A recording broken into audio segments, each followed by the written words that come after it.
नमस्कार दोस्तों, मैं मनोज शुक्ला स्वागत करता हूँ आप सभी का। और आज हम जिस वैकेंसी के ऊपर बात करने वाले वो है CPRI। CPRI का मतलब आपको मालूम होगा, सेंट्रल पावर रिसर्च इंस्टीट्यूट। ठीक है।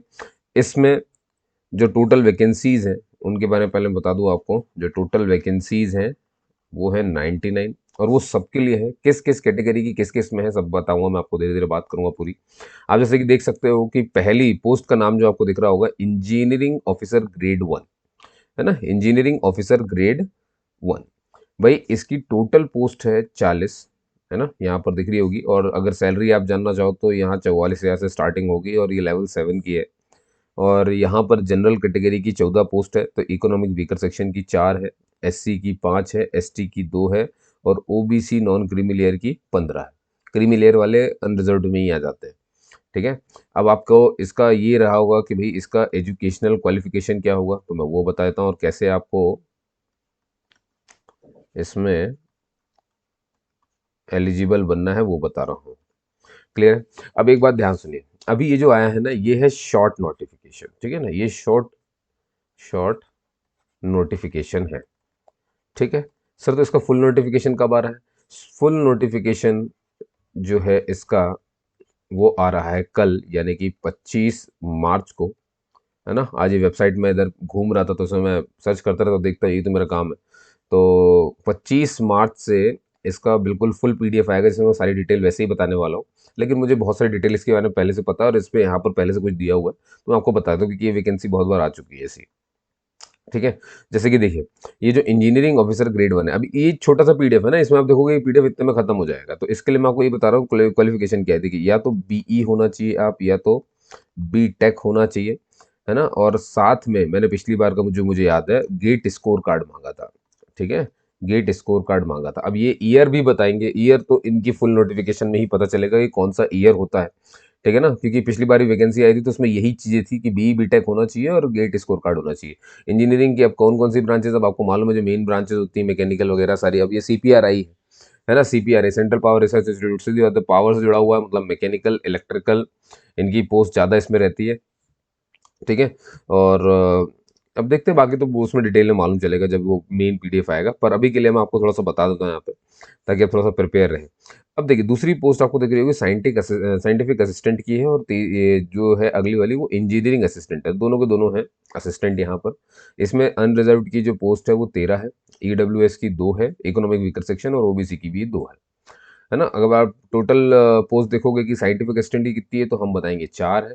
इंजीनियरिंग असिस्टेंट की टोटल कितनी है? 13 है। क्लियर हो गई बात। अच्छा, यहाँ पर जो सैलरी आपको दिख रही है वो 35,400 है, और ये लेवल 6 की वैकेंसी हो गई। क्लियर है। सर इसके लिए क्या करना पड़ेगा, इसके लिए एजुकेशन क्वालिफिकेशन क्या है, तो मैं वो भी बता देता हूँ आपको। भैया पिछली बार जो थी वो थी BSc केमिस्ट्री मांगा था इसमें, है ना। BSc केमिस्ट्री मांगा था। ठीक है। और ये BSc केमिस्ट्री होगी साइंटिफिक असिस्टेंट के लिए। इंजीनियरिंग वाला अगर होगा तो उसको डिप्लोमा डिप्लोमा इन इंजीनियरिंग उसने किया होगा। ठीक है। मैं फिर से बताता हूँ, साइंटिफिक असिस्टेंट के लिए आपको चाहिए BSc केमिस्ट्री, है ना। इसके लिए चाहिए BSc केमिस्ट्री वाला, और इसके लिए चाहिए भैया डिप्लोमा किया हो किससे? मैकेनिकल, है ना। मैकेनिकल नहीं कहना चाहिए, क्योंकि जरूरी नहीं मैकेनिकल, इलेक्ट्रिकल भी होता है। तो वो तो जब तक मेन PDF नहीं आएगी तब तक कुछ नहीं कह पाएंगे अपन। पर अभी के लिए मैं आपको बता रहा हूँ कि डिप्लोमा इन इंजीनियरिंग वाला मामला इसमें चलेगा। ठीक है। तो अगर आपके पास ये है तो आप इन दोनों को भर सकते हैं, और ये पोस्ट सामने लिखी हुई है। अगली वाली जो पोस्ट आती है वो आती है टेक्नीशियन ग्रेड 1। अभी सब बताऊंगा फॉर्म कब से शुरू होंगे। देखो, इसकी मैं आपको कुछ चीज़ें पहले बता दूं कि ओपन हो रहा है ये, है ना, फॉर्म जो है वो भरना, वो 25 मार्च से शुरू हो जाएगा। ठीक है ना। 25 मार्च से ये जो फॉर्म है ये शुरू हो जाएगा, ये आपको ध्यान रखना है। अच्छा, और मतलब भरने लग सकते हो आप उसे। और वहीं पर अगर आप इससे क्लोजिंग पूछेंगे, क्लोजिंग फॉर्म आप इसकी पूछेंगे, तो क्लोजिंग फॉर्म मिलेगी आपको इसकी 14 अप्रैल। 14 अप्रैल को लास्ट डेट है। और ये वैकेंसी भी जब हम बात कर रहे हैं, ये 2023 का रिक्रूटमेंट है भाई, है ना, ध्यान रखना इस बात का। 2023 का रिक्रूटमेंट है ये। तो उस हिसाब से आपको काम करना है। और इससे पहले मैंने इग्नू की वैकेंसी बता दी है, मैंने जैसी बहुत सारी वैकेंसीज बता के रखी। जाओ चैनल पे, अभी एक दिन में 2-2 3-3 वीडियोस आते हैं, तो उनको देखना है, आपके लिए तो बना रहा हूँ मैं उनको। आपके जो लायक हो उसको फॉर्म को आप भर करके आगे बढ़ो। ठीक है। अगली चीज आती है टेक्नीशियन ग्रेड 1 की, है ना, टेक्नीशियन ग्रेड 1 की। टेक्नीशियन ग्रेड 1 में जैसा कि आपको दिख रहा है टोटल 24 पोस्ट है, उसमें कैटेगरी वाइज बटा हुआ है। जनरल के लिए 8 है, इकोनॉमिक वीकर सेक्शन के लिए 2 है, ओबीसी एनसीएल के लिए 14 है। ठीक। अब आप पूछेंगे सर इसकी एजुकेशनल क्वालिफिकेशन क्या है, तो मैं वो बताता हूँ आपको। इसके लिए चाहिए आईटीआई, ये पिछली बार का बता रहा हूँ, इस बार का जो भी है वो देखेंगे, है ना। इन इलेक्ट्रीशियन ट्रेड, इन इलेक्ट्रीशियन ट्रेड। फिर आता है यहाँ पर चौथे नंबर में असिस्टेंट ग्रेड 2, ये असिस्टेंट ग्रेड, ये टेक्नीशियन ग्रेड 1 था, असिस्टेंट ग्रेड 2। तो इसके लिए 18 पोस्ट टोटल है ना। 25,500 इसकी सैलरी रहेगी। एजुकेशन क्वालिफिकेशन में ये ग्रेजुएशन मांगा था इन्होंने पिछली बार, और साथ में मांगा था टाइपिंग। ठीक है, तो मैंने क्या किया है, आपको एक एक डिटेल दे दिया है, और ये मैं जो दे रहा हूँ आपको पिछली बार के हिसाब से, है ना। इससे क्या होता है कि आप तैयार भी रहेंगे। अब नए में कुछ चेंज होता है तो देखते हैं क्या चेंज करते हैं वो, बाकी तो उनके ऊपर ही है ना। और यहाँ पर पोस्ट की बात करें कैटेगरी वाइज, तो जनरल की 8 हो गई, इकोनॉमिक वीकर सेक्शन की 2 हो गई, एससी की 3 हो गई, ओबीसी नॉन क्रिमिलियर की 5 हो गई। अब इसमें 2 पोस्ट जो है वो पर्सन विद डिसेबिलिटी के लिए भी है ना, वन हैंड, और एक और एचएच वाला मामला, है ना, हियरिंग इम्पे वो भी रहता है। अच्छा, अब यहाँ पर देखिए, इनने बताया है कि ब्रांच वाइज वैकेंसी कौन कौन सी है। तो अब आ गई ब्रांच की, बहुत ध्यान सुनना, जो अपनी इंजीनियरिंग वाली थी, जैसा कि मैंने आपसे कहा था। मैकेनिकल इंजीनियरिंग की टोटल 9 पोस्ट है उसमें। ठीक है ना। देखो अभी आपने कैटेगरी वाइज देखा, सब तरीके से देख लिया। सिविल इंजीनियरिंग की उसमें 4 पोस्ट है। इलेक्ट्रॉनिक्स यानी ईसी जो ब्रांच होती है अपनी, उसके लिए 5 पोस्ट है, और जो इलेक्ट्रिकल इंजीनियरिंग है उसके लिए 22 पोस्ट दी गई है। जो आपका साइंटिफिक ऑफिसर था, और जो आपका साइंटिफिक असिस्टेंट और जो इंजीनियरिंग असिस्टेंट था, ये जो 2 पोस्ट थी ना यहाँ पर, ये देखो, एक ये साइंटिफिक असिस्टेंट और इंजीनियरिंग असिस्टेंट, इनके बारे में यहाँ पे बोला गया है। अभी देखो केमिस्ट्री से ही है, केमिस्ट्री चाहिए होता है तो 4 पोस्ट हो गई। और मैंने बताया था ना जो अपना इंजीनियरिंग असिस्टेंट है, उसमें डिप्लोमा चाहिए होता था। डिप्लोमा के लिए अब देख रहे हो आप, एक इलेक्ट्रिकल वाला चाहिए, सिविल वाला, मैकेनिकल वाला। यानी मैकेनिकल से डिप्लोमा है तो भी चल जाएगा, सिविल से डिप्लोमा है तो भी चल जाएगा, इलेक्ट्रिकल से डिप्लोमा है तो भी चल जाएगा।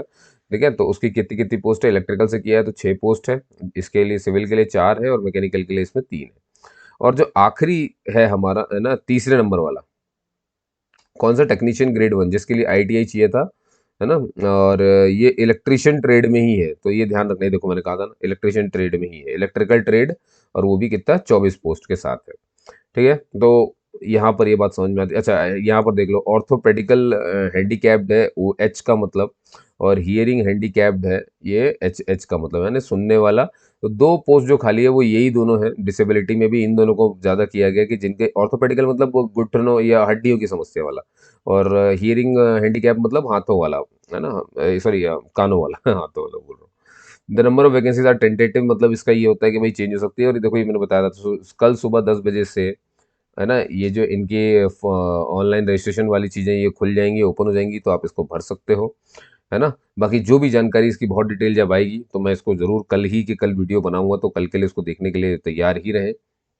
पर आज के लिए मैंने आपको बता दिया है कि सेंट्रल पावर रिसर्च इंस्टीट्यूट, ये गवर्नमेंट की बहुत बड़ी इंस्टीट्यूट है पावर की। तो मेरे ख्याल से इतना काफ़ी है आज के लिए, है ना। ये कुछ इस वीडियो को ज़्यादा से ज़्यादा शेयर करना भाई, बेचारे जिसके काम का उसको मिल जाए, ताकि ये, ठीक है। तब तक के लिए जय हिंद, जय भारत दोस्तों, मिलते हैं फिर किसी और में, तब तक के लिए जुड़े रहिए मुझसे। बाय।